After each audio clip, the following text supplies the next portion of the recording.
Bible study. I am Chaplain Harold Epley, and glad you're tuning in again this week.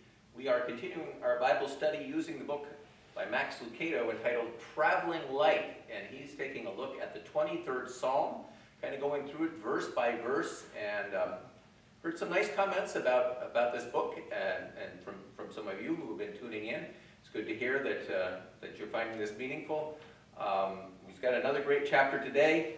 And this one is, we're into chapter 7 already. It's entitled, It's a Jungle Out There. And he subtitles it, The Burden of Hopelessness. He's going to be looking at verse 3 of the 23rd Psalm. The first part that reads simply, He restores my soul. Be reflecting on that.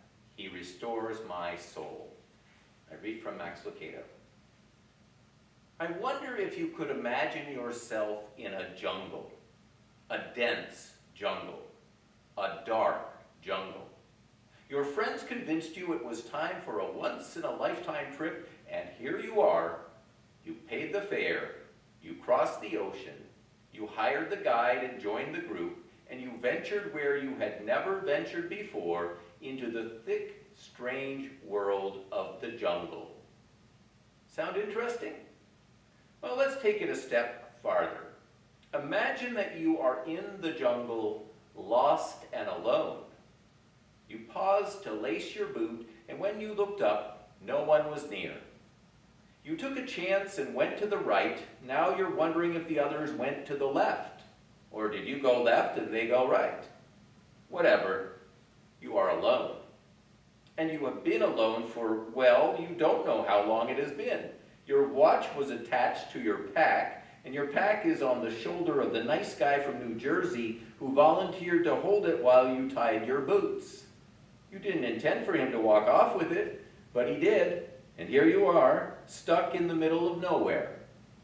You have a problem. First, you were not made for this place. Drop you in the center of avenues and buildings, and you could sniff your way home. But here in sky-blocking foliage, here in trail-hiding thickets, you are out of your element. You weren't made for this jungle. What's worse, you aren't equipped. You have no machete, no knife, no matches, no flares, no food. You aren't equipped, but now you are trapped and you haven't a clue how to get out. Sound like fun to you? Me either. Before moving on, let's pause and ask how you would feel. Given such circumstances, what emotions would surface? With what thoughts would you wrestle? Fear? Of course you would. Anxiety? To say the least. Anger? I could understand that. You'd like to get your hands on those folks who convinced you to take this trip. But most of all, what about hopelessness? No idea where to turn. No hunch what to do. Who could blame you for sitting on a log?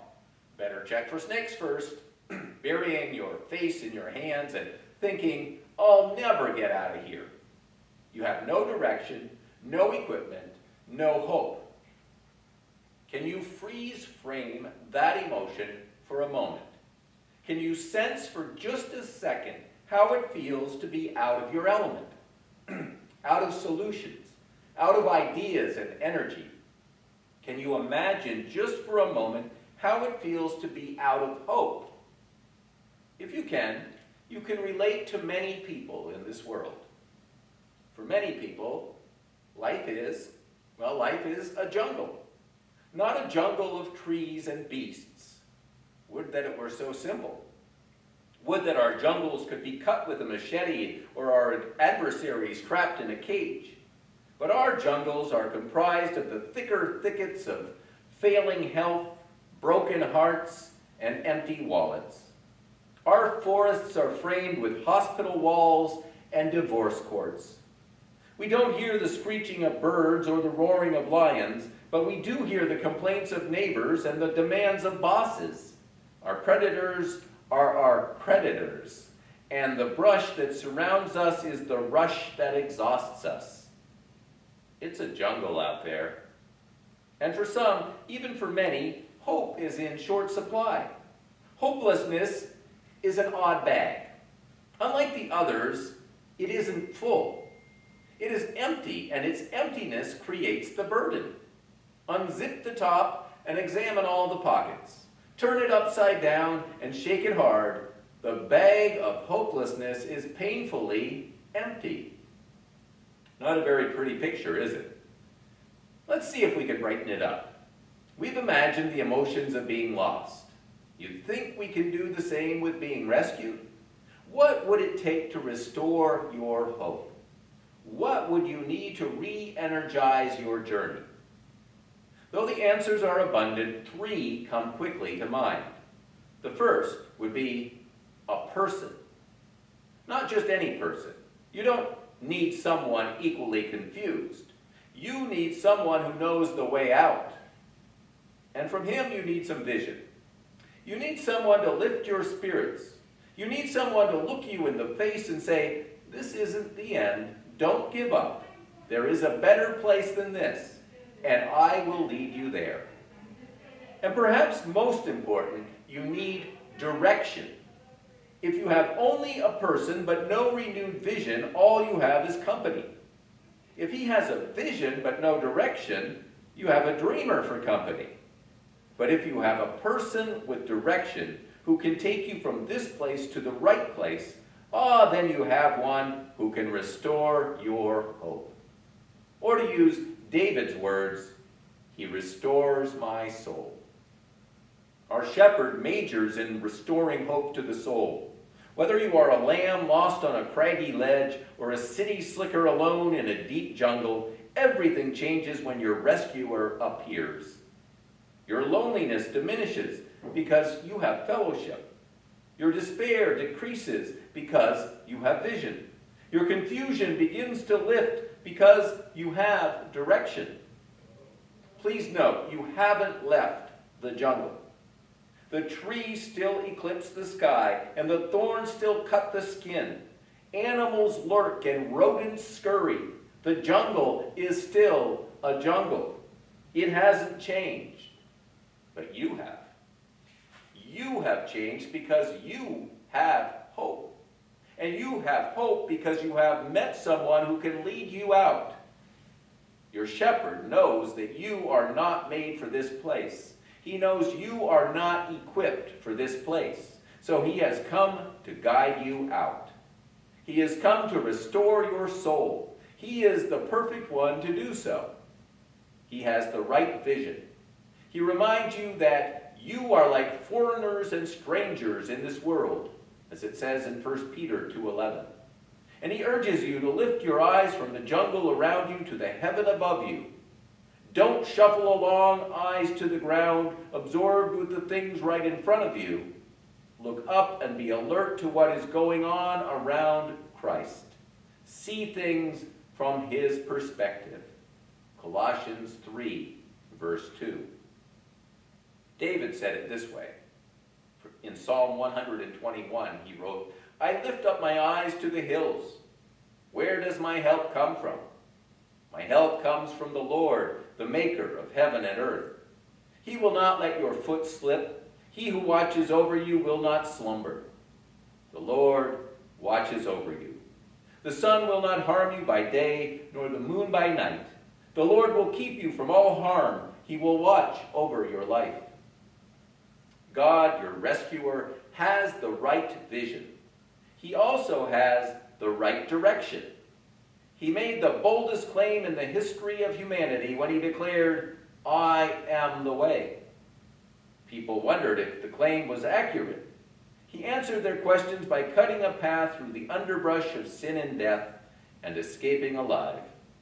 He's the only one who ever did, and he is the only one who can help you and me do the same. He has the right vision. He has seen the homeland. He has the right directions. He has cut the path. But most of all, he is the right person, for he is our God. Who knows the jungle better than the one who made it? And who knows the pitfalls of the path better than the one who has walked it? The story is told of a man on an African safari deep in the jungle. The guide before him had a machete and was whacking away the tall weeds and thick underbrush. The traveler, wearied and hot, asked in frustration, "Where are we? Do you know where you are taking me? Where is the path?" The seasoned guide stopped and looked back at the man and replied, "I am the path." We ask the same questions, don't we? We ask God, "Where are you taking me? Where is the path?" And he, like the guide, doesn't tell us. Oh, he may give us a hint or two, but that's all. If he did, would we understand? Would we comprehend our location? No, like the traveler, we are unacquainted with this jungle. So rather than give us an answer, Jesus gives us a far greater gift. He gives us himself.